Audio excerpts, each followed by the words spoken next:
Pegasus, किसान, महंगाई जैसे मुद्दों का विरोध कर सदन न चलने देने वाली पार्टियां, जो विपक्ष की जो पार्टियां हैं, उन्होंने आखिरकार सरकार का साथ देकर ये ओबीसी बिल को क्यों पास करवाया? क्योंकि अगले आने वाले विधानसभा के चुनाव जो यूपी, पंजाब, मणिपुर, गोवा में होने वाले हैं, उनमें ओबीसी एक निर्णायक भूमिका में है। नमस्कार दोस्तों, मैं हूं सोनू और आप देख रहे हैं पॉलिटिकल गपशप। केंद्र की मोदी सरकार 127वां संविधान संशोधन बिल लेकर आई है, जो राज्यों को यह ताकत देता है कि राज्य अपने हिसाब से ओबीसी की जातियां तय कर सके। इससे राज्य ये निर्धारित कर सकते हैं कि ओबीसी की लिस्ट में कौन सी जातियां रहेंगी और कौन सी नहीं। चलिए इस वीडियो में समझते हैं कि आखिरकार सरकार को यह संशोधन लाने की जरूरत क्यों पड़ी, इस नए बिल में है क्या और इस बिल के पास होने के बाद क्या बदलाव होगा। और आगे इस वीडियो में बताऊंगा कि क्या 50% का रिजर्वेशन कैप जो अभी है उसमें कोई चेंजेस होंगे इसके कारण या नहीं। चलिए शुरू करते हैं अपनी गपशप ओबीसी बिल पे। 5 मई के आदेश में सुप्रीम कोर्ट ने महाराष्ट्र में मराठाओं को ओबीसी के कैटेगरी में शामिल कर उनको आरक्षण देने के जो फैसले था उस पर रोक लगा दी है। इसके लिए सुप्रीम कोर्ट के जजों ने संविधान संशोधन 102 का हवाला दिया कि इस संविधान संशोधन के कारण अभी सिर्फ केंद्र के पास ही ये शक्तियां हैं कि वह यह तय कर सके कि कौन सी जाति ओबीसी में रहेंगी और कौन सी नहीं।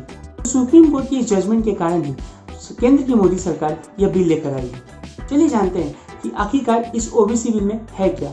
सन 1993 से ही केंद्र और राज्य अपनी अलग अलग ओबीसी की लिस्ट बनाते थे, लेकिन जब मोदी सरकार ने 102 संविधान संशोधन बिल लाया और 2018 में ये इसको चेंज कर दिया, उसके बाद से ये अधिकार सिर्फ और सिर्फ केंद्र के पास रह गया कि केंद्र किसको ओबीसी की कैटेगरी में डालता है और किसे नहीं। और जब ये मोदी सरकार 2018 में ये बिल लेकर आई थी, उस समय कांग्रेस ने उसका भरपूर विरोध किया था और उसने कहा था कि ये बिल कुछ और नहीं, राज्यों की शक्तियों का हनन है। कांग्रेस ने इसे संघीय ढांचे का अपमान भी कहा था। ये बिल उस 102 संशोधन के कुछ प्रावधानों को स्पष्ट करने के लिए लाया गया है। अब जबकि ये दोनों सदनों से जो बिल पास हो चुका है, राष्ट्रपति के हस्ताक्षर के बाद यह कार्यान्वयन में आ जाएगा, लेकिन इसके आने से आखिर क्या बदल जाएगा? इस बिल के लागू हो जाने के बाद पुनः राज्यों के पास ये शक्तियां आ जाएंगी कि राज्य अपने हिसाब से कुछ जातियों को ओबीसी के कैटेगरी में डाल दें। ये बिल पास हो जाने के बाद अब हरियाणा में जाट, राजस्थान में गुज्जर, गुजरात में पाटीदार, महाराष्ट्र में मराठा, कर्नाटक में लिंगायत, ये सभी जातियां बहुत ही समय से आरक्षण की मांग कर रही थी और शायद इस बिल के पास हो जाने के बाद राज्य सरकारें इन जातियों को ओबीसी के कैटेगरी में डालकर उन्हें आरक्षण का लाभ दे सकती हैं। लेकिन जैसे ही ये बिल पास हुआ, बहुत से हलकों में ये क्वेश्चन है, क्या ये जो अभी रिजर्वेशन कैप 50% पे सुप्रीम कोर्ट ने निर्धारित किया हुआ है, क्या इसमें कोई बदलाव होगा? जी नहीं, 50% की सीमा बरकरार रखेगी। ये बिल सिर्फ और सिर्फ जातियों को ओबीसी के कैटेगरी में डालने और उसके डालने की प्रक्रिया को राज्यों का अधिकार देने के लिए लाया गया है, क्योंकि सुप्रीम कोर्ट 1992 के इंदिरा साहनी के केस का हवाला देते हुए इस पर रोक लगा सकती है। लेकिन इसी के कारण बहुत से विपक्षी दल अब ये मांग कर रहे हैं, जैसे कि लोकसभा में शिवसेना के सांसद ने मांग की कि अब ओबीसी की कैटेगरी जैसे बढ़ रही है उसके हिसाब से रिजर्वेशंस में भी बदलाव होने चाहिए। ये जो 50% का कैप निर्धारित किया गया है उसे बढ़ाया जाए।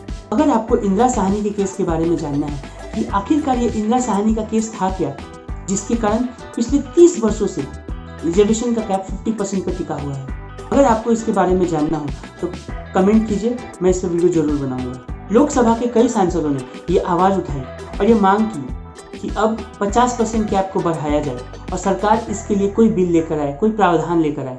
लेकिन सामाजिक न्याय एवं अधिकारिता मंत्री श्री वीरेंद्र कुमार जी ने ये कहा है कि इस मसले पे बहुत गहरी अध्ययन करने की जरूरत है और क्योंकि ये मसला संविधान से जुड़ा हुआ है तो इस पर गहरी मनन और चिंतन के बाद ही ये कुछ किया जा सकता है।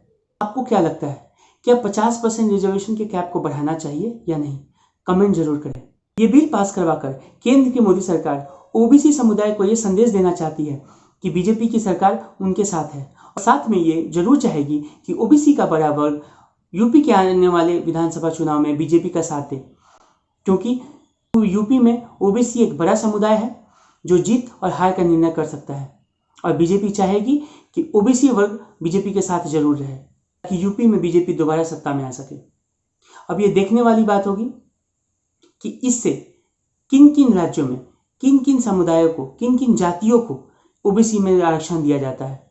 अगर आपको ये वीडियो अच्छा लगा हो, अगर आपको ये वीडियो इन्फॉर्मेटिव लगा हो, तो कृपया वीडियो को लाइक करें, चैनल को सब्सक्राइब करें, कमेंट करना ना भूलें। मिलूंगा आपसे अगले वीडियो में अगले इन्फॉर्मेटिव एनालिसिस के साथ। तब तक के लिए धन्यवाद। जय हिंद।